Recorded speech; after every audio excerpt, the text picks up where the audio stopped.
63 people were killed every day on average between April and September this year. Murders are often the result of arguments, robberies, gang violence, and illegal mining, to name a few. Police keep statistics of these crime numbers, but hardly anyone is booked for justice immediately, and even if they do, it takes years. These illegal shebeens are really giving us a problem as the police, because a lot of murders are being reported at these illegal establishments. And between April and September of this year, we actually shut down throughout the whole country 11,975 of these illegal shebeens. So it's quite problematic, because also in these mass shootings, it's either they happen at licensed premises or illegal shebeens. So we are intensifying our operations in terms of our inspections.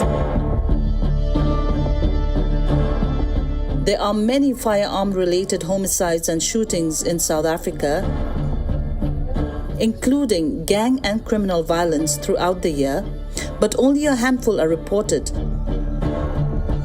as high fatality mass shootings in international and national media.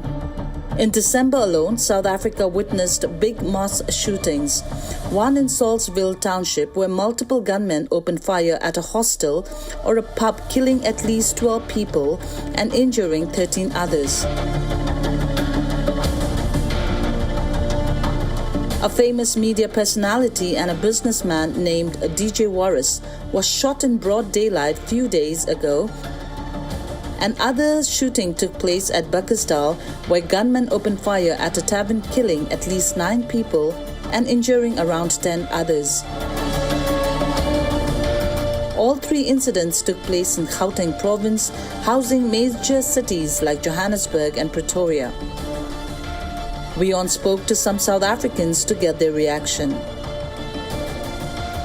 As a young person, crime in South Africa, it's very concerning, especially knowing that, you're not really safe when you go outside, that you don't know what's going to happen to you, So it is very concerning. Also considering that South Africa is probably one of the most countries in the world that the crime rate is very high. And so as a young South African, it's very scary because, especially for people who have, daughters, sons and everything. So, yeah.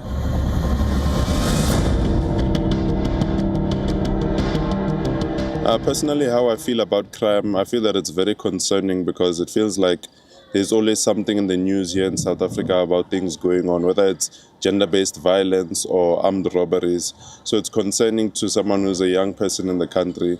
I'm concerned about my brothers and sisters, my family, especially when I'm away from school. I don't know what might happen, so it's always a concerning thing to think about. South Africans are under increasing siege from violent crime in the country. According to Statistics South Africa, crime has been escalating and worsening in the country. Communities who feel unsafe blame the police for their failure, corruption, and weak intelligence. South Africans say they deserve the freedom to walk safely in their street, raise their children without fear, and live their lives without the constant threat of crime. However, for South African Police Service to improve, it is high time that there is effective and hands-on management of policing at the national level to deliver. This is Kaldan Almo from Limpopo, South Africa for WION World is One. Despite being made illegal in 2011, female genital mutilation, or FGM, remains an entrenched practice in some remote villages in southern Kenya. Survivors described their experiences at a local shelter run by activist Patrick Ngige, whose organization Mission with a Vision has rescued some 3,000 victims of FGM since 1997.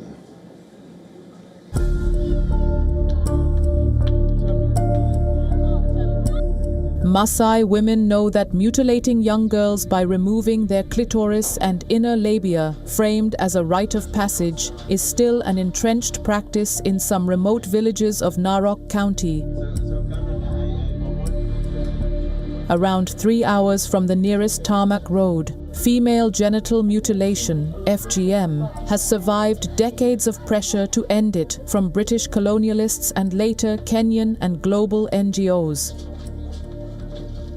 it still exists not only among the rural southern Maasai, but also in Kenya's northeast, with parts of the Somali diaspora community in the region reporting rates over 90%, as well as in some urban areas and among educated groups where campaigners have highlighted the rise of so-called medicalized FGM. I accept to go through FGM because I didn't know who to run for to help me. But I accept it, and after I go through FGM, because I did not want to be married off, because I was young, I remember it was on Sunday, and after church I went to a school which was near to our home, and the only person I found there is matron, and she asked me what I was doing there. I told her that I want to be helped, because my father wants me to be married off and I don't want. A 2022 government survey said the number of affected teenage girls had fallen from 29% to 9% since 1998 nationally. But that does not reflect reality in some areas. Patrick Njigi's organization, Mission with a Vision, has rescued some 3,000 victims of FGM since 1997. The shelter, supported by the United Nations Population Fund, has CCTV and panic buttons to protect the girls from fathers and elders who disagree with its mission. The work is endless. At the village meeting, Njigi was quietly approached by women pleading with him to take 6 more girls at risk of FGM. The practice persists among the community thanks to beliefs that a girl should be cut ahead of marriage and, should she not undergo it, will face ostracism.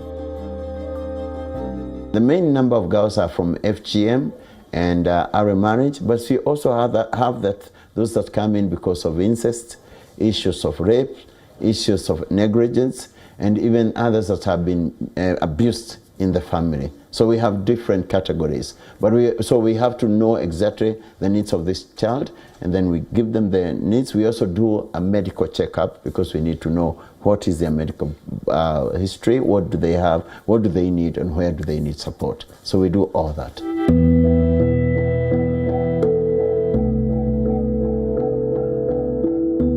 The Maasai remain among Kenya's poorest communities and have faced decades of land loss due to colonial settlers and now tourism, and some remain suspicious of outsiders trying to change their way of life. The Maasai, in the first days, they do believe that someone who have not undergone FGM, in their minds they do still believe that this person is still a child, this girl is still a child, and has to undergo FGM because they think it's a rite of passage. And that's why we do educate them that in girls it is not a must. Local health officials said victims of FGM often suffer fistulas and obstructed labor in childbirth, exacerbated by long distances to health facilities. Many young women, hoping to protect their families from arrest for allowing FGM, opt for home births, raising the risk of complications and death, although officials said data was lacking on exact numbers. Narok County Hospital, however, says FGM rates have fallen. Africa Bureau, WION World is One.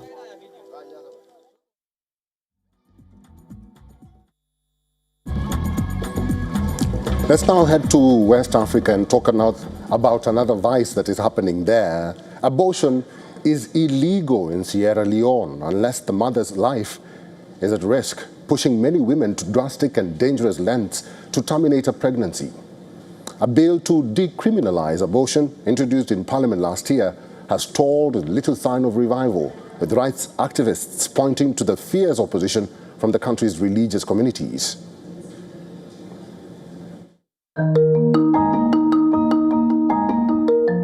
Lacking support and feeling terrified, Mary turned to one of Sierra Leone's traditional healers when she found out she was pregnant as a teenager, an ordeal that left her with permanent pain and emotional scars. Leaning against a veranda railing in an overcrowded slum on the outskirts of Freetown, she clasped her hands tightly as if holding herself together as she narrated of the traumatic experience with the healer and their tinctures. In Sierra Leone, where abortion is illegal unless a mother's life is at risk, women often go to drastic and dangerous lengths to terminate a pregnancy.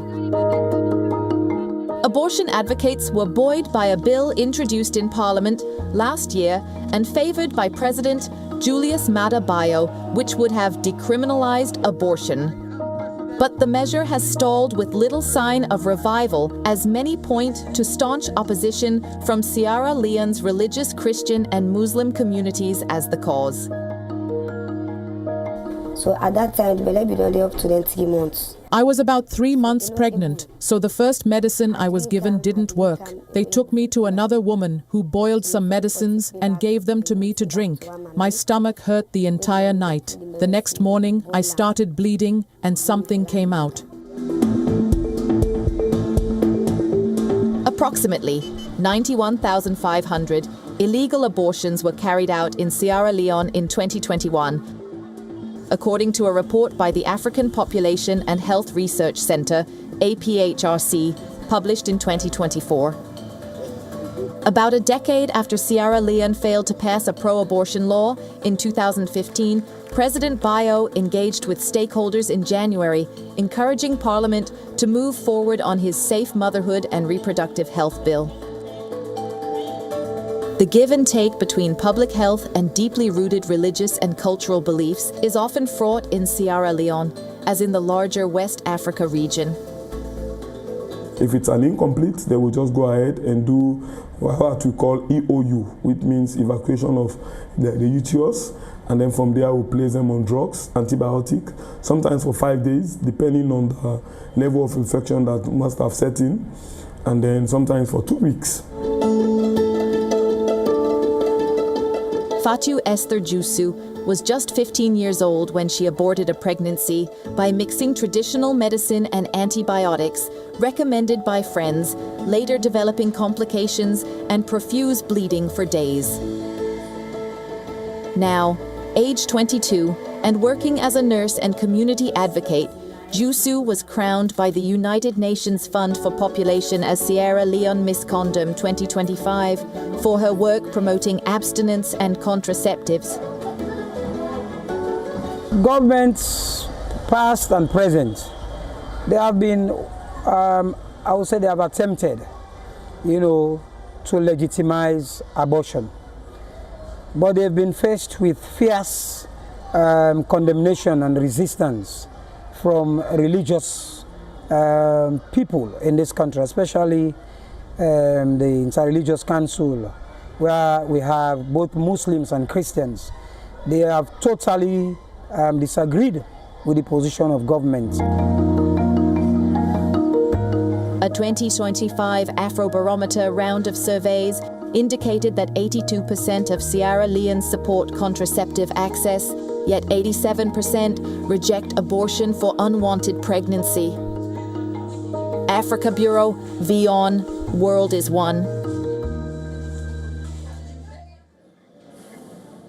Ghana's highlife has found its rhythm on UNESCO World Stage. The listing places the musical tradition among the world's protected cultural treasures, a move expected to boost Ghana's cultural standing and encourage investment in music preservation, tourism, and the creative arts.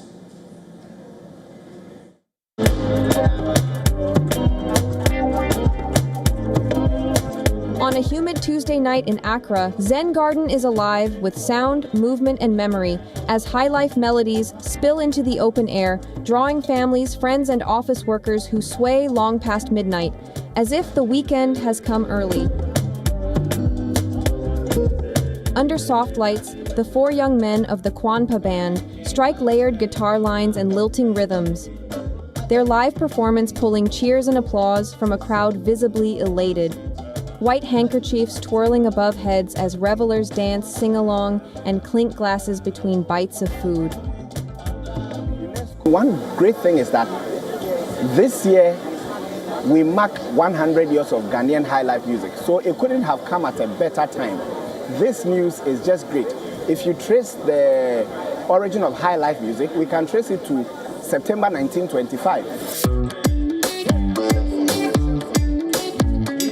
That charged ambience has taken on new meaning after Ghana's famed highlife music was inscribed this month on UNESCO's Intangible Cultural Heritage List.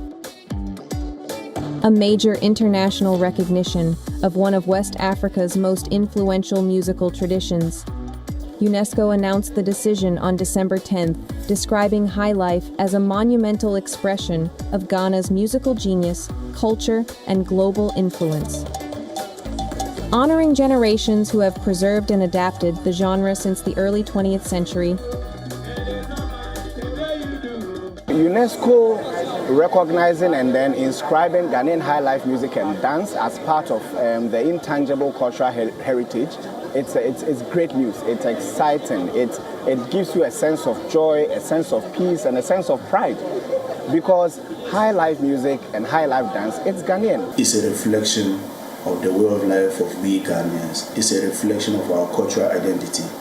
It's a reflection of how we transmit our message in terms of sadness, in terms of happiness, in terms of peace, in terms of luxury, through music and dance.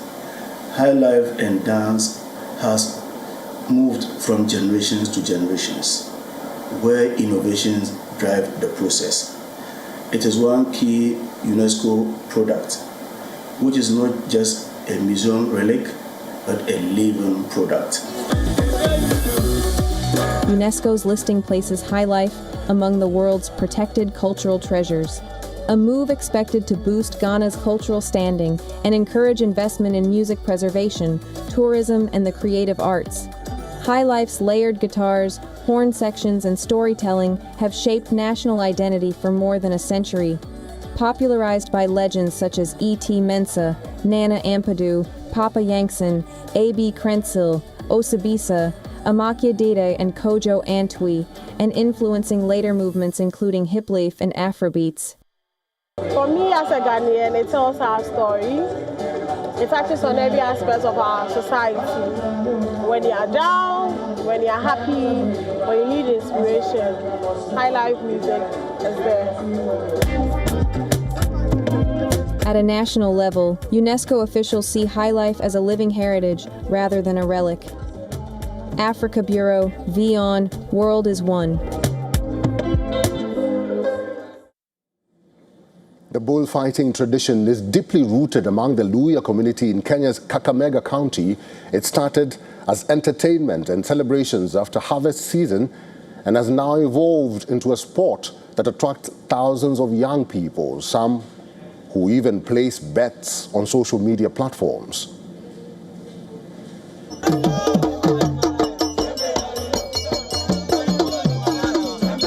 It's match day in western Kenya's Kakamega County. Locally known as the home of bullfighting, where two bulls are brought to face off in a dusty arena as thousands cheer. The derby is a rematch between a relative newcomer bull Shakahola, named after the forest where more than 400 people linked to a cult died in 2023, and another named Promise that has been a long-time favorite, losing only a few matches in over 10 years. The bullfighting tradition is deeply rooted among the Luhya community in Kenya's Kakamega County. In the case of bullfighting, an interesting sport that is found in Western Kenya, mostly held after harvest, to celebrate the harvests. And so society came together, giving thanks, but enjoying at the same time. So what would happen is two bulls from two different groups would come and would want to see, or they would want to see, what the strengths of the bull are. There was a winner and not necessarily a loser, because what happened is that the loser would say, next time I will get you. That kept the spirit of society going. It started as entertainment and celebrations after harvest season and has now evolved into a sport that attracts thousands of young people, some who even place bets on social media platforms. At least one workers' rights group estimates unemployment is much higher for youth. The sport is contributing to the economy, promoting unity and social solidarity. Through bullfighting, young people create an avenue to bond and use the matches to sell items such as snacks and bull-chasing sticks. At first, we fought with the bull named Promise, and the match did not go well. I was cheated out of victory. So, I vowed to get a rematch.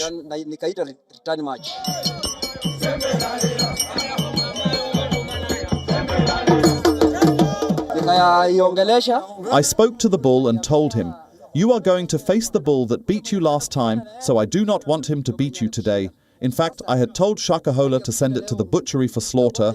The bull, Promise, just got lucky and evaded the knife. The youth are interested in identity. Who am I? And authenticity. Who am I? What do I stand for? Now, the bullfighting gives that opportunity that this is ours.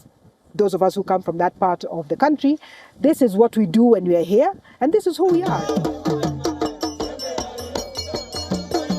Vendors circulate the stands, selling sticks and refreshments. The bulls are cheered on by their respective stick-waving fans. Shortly after, the circles open and the bulls face each other head-on. They lock horns and tear up the ground. Dust swirls around them, clouding the view for those closer to the action. Africa Bureau, WION, World is One.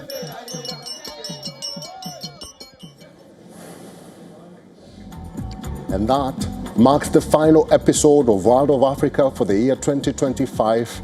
Here's to more stories, more love, more sharing, more culture, more tradition from the continent called Africa in 2026. From me, it's Merry Christmas and a Happy New Year. Thank you for watching.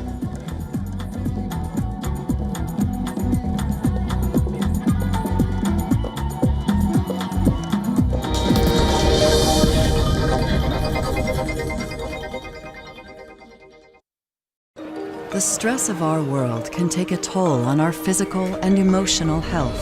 Here, in New York's Catskill Mountains, lies a luxurious place of healing called WION Wellness Center.